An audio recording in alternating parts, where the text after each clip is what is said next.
ឥឡូវនេះយើងបានសាស្ម័គ្រថែមម្នាក់ទៀតចាក់គេរីករាយនឹងធ្វើជាអ្នកសាកល្បងដើម្បីធ្វើដំណើរទៅតាមត្រីត្រឡប់មកពីអតីតកាលវិញការនេះវាមានគ្រោះថ្នាក់ណាស់ចំពោះមនុស្សនៅពីក្រៅខ្ញុំអីនឹងបថុយទៀតពួកអីដែលធម្មតាខ្ញុំធ្វើការមានគ្រោះថ្នាក់រហូតមកហើយខ្ញុំក៏បានជម្រាបឲ្យដុកទ័រផាយ៉ូបានជ្រាបឲ្យថាខ្ញុំឥឡូវនេះខ្លួនមួយឪពុកម្ដាយបងប្អូនក៏គ្មានប្រពន្ធកូនក៏គ្មានហើយដូច្នោះជីវិតខ្ញុំក្នុងពេលនេះរីករាយនឹងការផ្សងព្រេងសប្បែបយ៉ាងបើសិនជាមានប្រយោជន៍ចំពោះអ្នកដទៃខ្លះនោះខ្ញុំរីករាយទៀត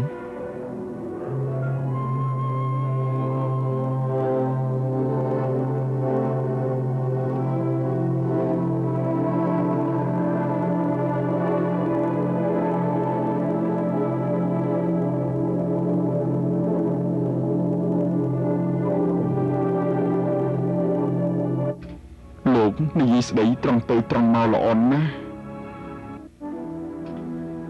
ខ្ញុំចូលចិត្តលោក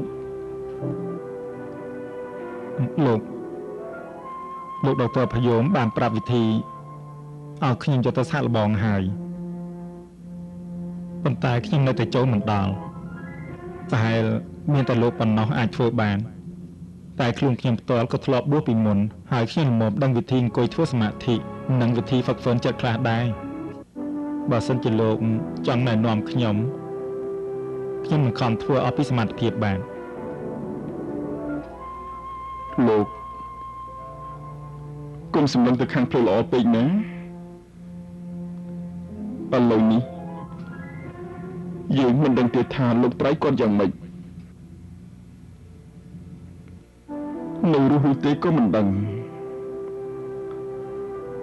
ខ្ញុំគ្រាន់តែប៉ាន់ស្មានថាគេនៅមិនទាន់ស្លាប់ទេ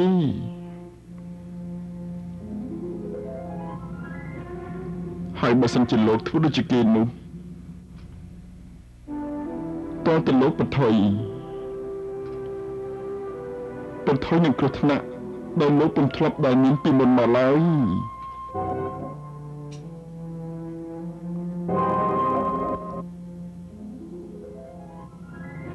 ខ្ញុំរីករាយនឹងបថុយទៀត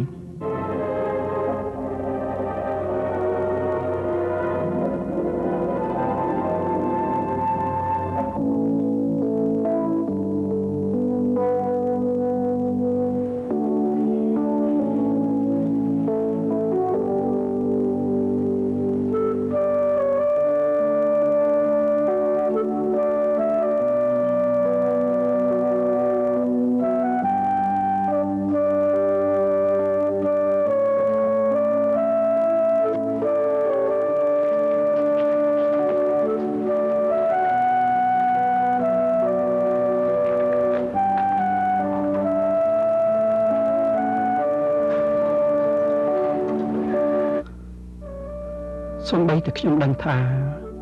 មិនចង់ឲ្យមានថ្ងៃនេះតទៅសោះព្រោះអី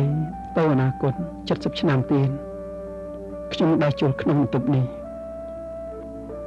រួចឃើញរូបគំនូរដែលខ្ញុំគូរជាលើកទី1ហើយតាំងសួរគេឯងគ្រប់គ្នាថាស្ត្រីក្នុងរូបគំនូរជានរណាខ្ញុំផ្ទាល់ក៏មិនបានស្ដាប់អ្នកនិយាយរឿងព្រេងនិទានទៀតឥឡូវនេះអ្នកមានរឿងព្រេងនិទានអីចង់ប្រាប់ខ្ញុំទេមានតែរឿងព្រេងនិទានដដែលហ្នឹងខ្ញុំផ្ទាល់ក៏ចង់និយាយរឿងដដែលប្រាប់អ្នកនាងដែរហើយឥឡូវនេះខ្ញុំចង់រៀបរាប់ពីរូបភាពថ្ងៃនេះជាភាគបន្ទាប់ពីថ្ងៃមុនតួឯកក្នុងរឿងគឺជាប្រុសដដែលប្រុសដែលធ្វើអីស្រេចនឹងចិត្តខ្លួនឯងមិនចង់ធ្វើកិច្ចការរបស់ពុកម្ដាយទេហើយខំព្យាយាមរកអ្វីមួយដែលខ្វះខាតបាត់បង់ពីជីវិតរបស់គេនោះគឺការស្រមៃ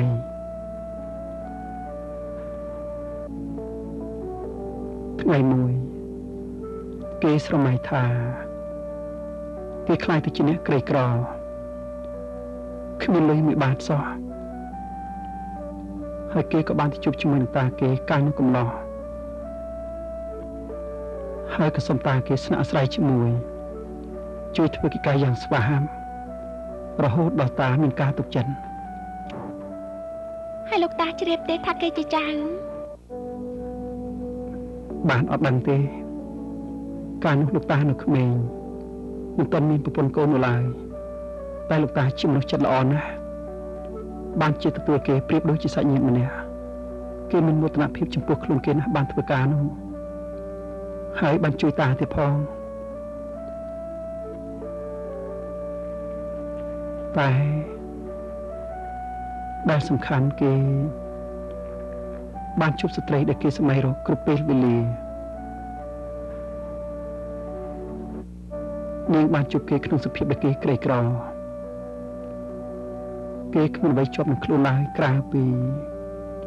ការសម័យនិងភាពស្មោះត្រង់របស់គេ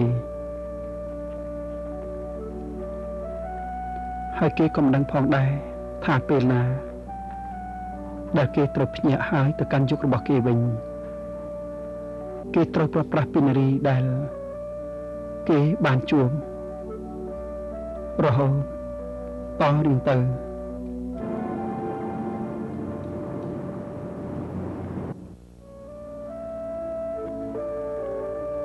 អ្វីៗគ្រប់យ៉ាងព្រមបានលិខិតអស់ហើយ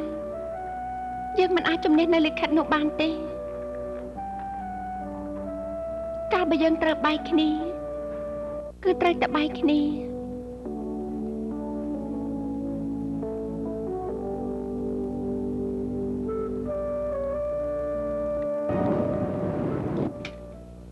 ត្រៃអ្នកចោះហត្ថលេខានៅលើគំនូរនេះបានទេ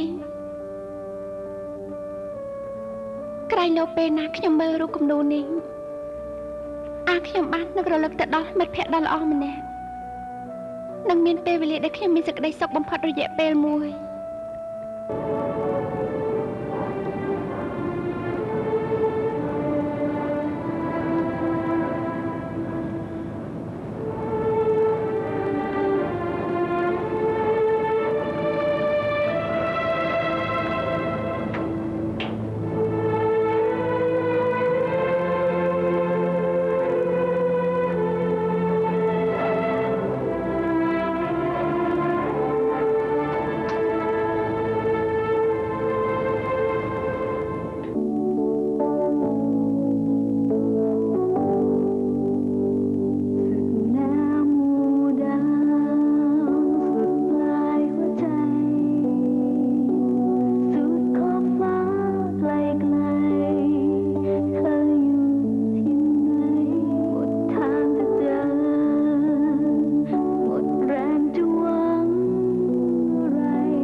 កាន់តែមើលកាន់តែស្អាតមែនទេ